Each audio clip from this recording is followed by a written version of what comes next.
Fallen palm trees and damaged homes as heavy rains and strong winds from Cyclone Hidaya continue to lash Tanzania. A major blackout hit most of the country on Saturday as it braced for the tropical cyclone, which came following weeks of flooding in the region, which has left over 150 people dead.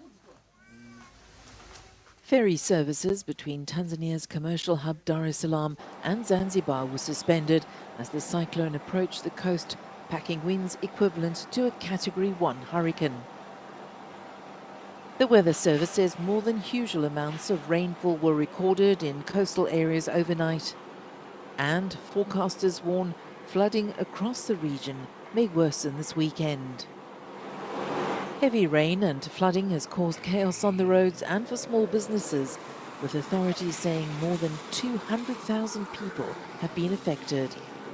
Hidaya is reportedly the strongest tropical cyclone ever recorded in Tanzania.